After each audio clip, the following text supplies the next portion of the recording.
What is going on, everybody? Circa Survivor Show for week 11. We are plunging through the 2025 season, Rob. Some great primetime action last. Actually, it wasn't that bad for the Jets. But overall, we're getting towards the haves and have-nots for some of these teams. How you doing? Who would have thought, really, that the Patriots would be this good? I mean, I'm impressed. Seriously impressed. Yeah, 9-2 on the season, 13-point victory last night. I do laugh because it closed at 12.5 and they win by 13. Wow, they covered. So someone's sick out there. But any thoughts on that game last night, Rob? Justin Fields, Drake May? I mean, look, May is super talented, obviously. He looks fantastic. The little stop pass he threw on the sideline, I thought was pretty good. Fields is not the guy, though. Everyone knows that. They've already traded away their future in New York. So it's like, it's just watching dead men walking. It's rough. All right.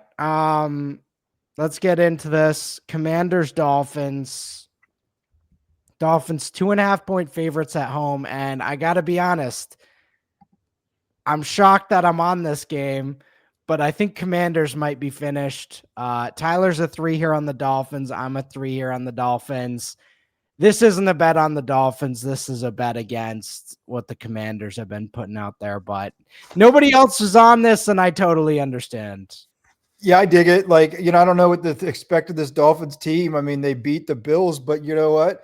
We might just have to admit the Bills are not good. Yeah. I hate to say it, but they're just not good. They don't look good. They don't look good, and their roster's not that great. They just have Josh Allen, so we'll see. All right, Packers, Giants, -7 on the Packers on the road. Rob, you're 4 here. Jeff is a 3. Nobody else touched this game. Certainly a possible play for us. Not going to have a tough time getting me on to the Jameis, fading the Jameis Giants here, but it's going to be fun, right? Everything that Jameis does is fun. I love that he's better right now than Russ Wilson, obviously. And so that's fun. Great story. Good bounce back spot for the Packers here to come through in a big way. Yeah, and we know Jameis is going to throw that pick, which it's if it's a pick 6, then that cover is going to be pretty easy. All right. Speaking of the Bills, Bucks. Bills -5.5 at home. Weird number. Nobody touched it. This is probably going to be a very fun game to watch, but for sports betting, feels like a sicko move. Oh boy, part of me really would rather like to take the Bucks here over the Bills, getting those points, but they did not perform last week either. So I don't know. This is two teams kind of in a weird spot right now. 5.5 is a weird number. Everything about it feels weird. So I think it's a good stay away for us. Bengals, Steelers.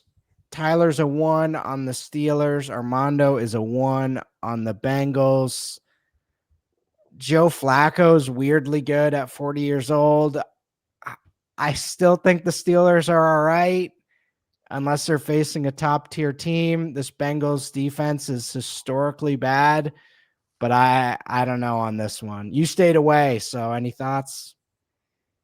I mean, it's another game that's just weird and shitty and a terrible number to bet. And I don't know. Steelers looked awful last week. I broke almost everything in my living room watching that game. And so I don't know. The Bengals already beat them once this year. I'm just kind of out on the entire thing. Yeah. It's a big game for the Steelers. If they win that, they're right back on track, but man, they shouldn't be a fucking what? They should have locked up that goddamn division 3 weeks ago. They should have locked up that division. Should be done. And now we see the Ravens Ravens aren't going to lingering. be a wild card. They're going to be a lock, and Steelers are going to be a wild card. And It's brutal, man. It's brutal. Um, Te- Texans, Titans. Jeff's a 1 on the Texans. I'm a 4 on the Texans. It's just a bet against the Titans. They're just so bad. But 6.5's a lot for a Texans team with Davis Mills. So I mean, the Texans have looked like total dog shit to me. And so they this one are. is like, Yeah. who could suck less? It's probably the Titans, and 6.5. Yeah, Yeah. okay. I suppose. The Titans are a bad football team. We could probably get some spreadsheet movement onto the Packers off this game. Because free me from this one, Rob. I don't want to do that. So I'd rather have the Packers. yeah, let's free ourselves from that. Bears, Vikings. Jeff is a 4 here on that Vikings team. Armando's a 3, Phil's a 2. So all going on that Vikings at home, 2.5, less than a field goal favorite. Caleb is chaos every week. It's good. It's terrible. It's amazing to watch. And then it's just, he can't even get a first down. I had a So great time watching him last week. I thought he it's, looked fantastic. there are weeks where I see why he was the first overall pick, right? That's exactly what I was thinking as I'm watching that game. Like, I'm like, oh, this is why they got that dude. He just hasn't been consistent with it, right? And so I'm okay with the Vikings. Yeah, it makes sense here, but probably going to be one of our plays, Rob, unless we do the Packers thing, but we'll think about that one. Panthers, Falcons. Rob, you're a 1 here on the Panthers. Tyler's a 2 here on the Panthers. Oh boy. This Falcons team is bizarre to say the least. Some weeks they are destroying teams. Panthers won this game, 30-0 or something the last time they played. So where are we at with this one? The Falcons' usage of Bijan Robinson is one of the most frustrating things in the football right now. I mean, it's mind-boggling. I don't understand the usage whatsoever. With that said, come on, guys. Panthers 3.5 against this woeful Falcons team. Panthers are okay at football. They're more okay than the Falcons are. The most okay team in the They league. are. They Right really now. are the most okay team in the league. They are. They're fine. They're fine. It's like we're talking about my 10-year-old flag football team. They're fine. They're just totally fine. It's fine. Oh shit. Chargers, Falcons. Everyone's on the Chargers. Listen, Rob, you're a 5 here. Tyler's a 5. I'm a 5. Armando's a 5. Phil's a 3. Listen, the Jaguars blew that game last week. I couldn't even believe what I was watching. I don't know if their season is done. I know their talent is okay, but it's this franchise, Rob. There's just something about some of these franchises that I can't even explain losing that 19-point fourth quarter lead, but it The was Jaguars are the Cleveland Browns. They're the Jets. This is what they are, and they've got a 20 or 30-year curse. With that said, this Chargers team, as down as I am on Pittsburgh, looked tremendous. yeah. I mean, they are a Super Bowl contender. Yep. And that's the Harbaugh effect, right? Because Chargers were one of these weirdo teams, and now they look kind of consistent here. So basically, they had LaDainian Tomlinson, then they had nothing, then they got Harbaugh. Let's go. Yep. So God, yeah. Tomlinson, what a back he was for fantasy. Oh my God. Where are those guys? I mean, we got Taylor right now, but a lot of these fantasy situations are damn nightmare right now. All right. Seahawks, Rams. Rob, you're a 2 here on the Rams. Jeff's a 2. Phil's a 5 on the Rams. This is going to be an awesome game. Only thing I would be worried about is that Seahawks defense, but Sam Darnold is good, but he's a little loose with the football. He's still got a little bit of that Jets Darnold in him. So, anything here? Yeah, I mean, I'm all over the Rams in this one personally. I think, it's just the Rams look tremendous. The Seahawks defense looks really good. Yeah. But that offense just, there's something missing, Russ. I'm not sure what it is. Obviously, they have Smith and Jigba, who is, probably a top 5 wide receiver, but I don't know. Something feels missing from that offense. It does. It feels like we're not going to see it till the playoffs, and then that first week of the playoffs, we're going to say, "Yeah, this is what we thought." All right. 49ers Cardinals. Cardinals -3. Tyler's a 4 here on the 49ers. I'm a 2. Armando's a 2.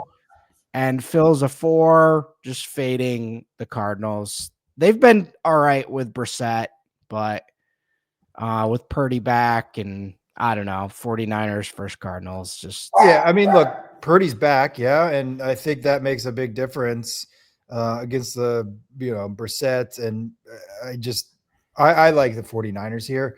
I'm not on it, but I'm happy to make it one of our plays for sure, Russ.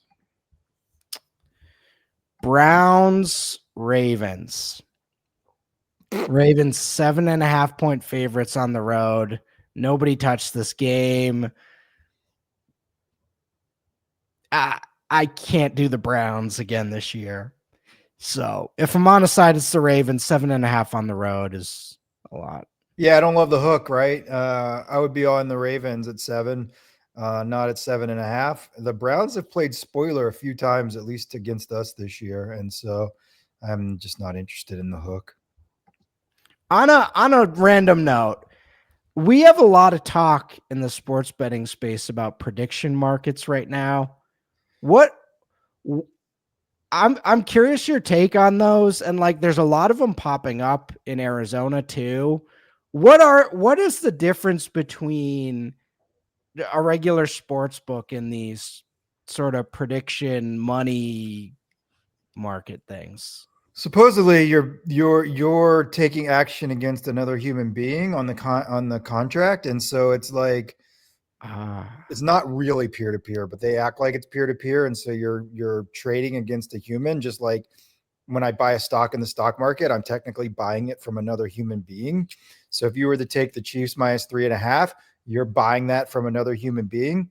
The issue is Kalshi and Polymarket and the others, they all have liquidity makers who are literally on the other side of the trade. With that said, I haven't done enough with it, Russ. I actually downloaded Kalshi this week. I was going to play with it just to see, because I was reading that the odds have been better in the prediction markets than they have been on the sports books. So I'll report back after this weekend. Cool. I've been seeing you post some of that stuff, and I've seen it on my own too, just in Arizona, and I'm like, I don't know. Well, the trigger point for me on the prediction markets is they act like they are like somehow higher, like better than a sports book or something. You're literally a sports book. Like, chill. Great. I can bet. So that was my read. There's a few I logged in. I was like, this is a sports book, isn't it? Yeah, and they act like, I don't know, they're somehow better or different, but they're exactly the same. Spider-Man GIF. Yeah. All right. Okay, cool. Well, yeah, that'll be interesting to see how that evolves here. All right. Chiefs Broncos. Chiefs -3.5 on the road. Rob's a 3 here. Jeff is a 5. Armando's a 4 here, and Phil is a 1, all on the Chiefs. I'm with it. As much as I'll defend Bo Nix for this second season, he's been inconsistent at best. Against this Chiefs team, feels like a rough matchup. 100%. 100%. Chiefs coming out here, they are a strong football team. I hate to say it with Buffalo slipping and like they're the best team in the NFL probably. And I don't have much faith in the Broncos. Don't love the hook here, but it is what it is. I think Chiefs get it done. Lions, Eagles. Let's see. Rich is a 4 here on the Lions, plus 2.5 on the road. I don't mind that. This Eagles team is waiting for the playoffs, is my theory, Rob. I don't think they care about the regular season. They're just trying to get through this thing. Their offense does not look good. I don't know why, but dude, you have your wide receiver 1 saying, "Don't play me in fantasy." What is happening with AJ Brown? Why publicly? Don't do that. Go read a book, dude. Chill. Go read a book. Wait till the playoffs. Do your thing. Like, yeah. Obviously, when we get peaks inside the locker room like that, now we know it's not good. It's not just theory. It's like actually not good at all. Actually, not good. All right. Last game here, Cowboys Raiders. I am a 1 on the Cowboys. I'm a big fan of fading Geno Smith, but 3.5 for this Cowboys team. Yeah. I think you're right, Russ. I think it's totally fine. I agree with you. Don't love the hook, but fading Geno at that number seems okay to me. So I don't disagree. All right. Our favorite segment, Survivor. People are probably going to pick the Texans. Steelers, if they still have them. Hold on, Russ. Let's take a look into our Guru Survivor pool, which we haven't done for a good while this season. Let's do it. Let's see who's still Guru Survivor 2025. 46 people still alive in the Guru contest. Okay. 46. Now, let's see. Oh my God, Russ. Should I even say this publicly? No, I think I could see things that other people cannot see. So I don't think I should say publicly what I'm looking at right now. But yeah, congrats, guys. Like 46 is a lot of people left here. So that's amazing for this year. Yeah. Shout out to you guys. Any thoughts on this? Probably no. Texans, Look, I mean, your best bet was last night. Obviously, in hindsight, I hate to say that, but you know, New England, if you had them still, was your best bet last night. That's over. Otherwise, I don't know what you're holding, so it's really tough for me to say. Texans are probably out there. Thoughts on the recap for us? Looks pretty straightforward this week. Yeah, it looks like we're done. Chiefs, Niners, Rams, Vikes. That's it. Chiefs, Niners, Rams, Chargers, Vikings. Yep. All right. Well, there you go. That is pretty much it for us. Good luck to everybody this week, and we will catch you in week 12.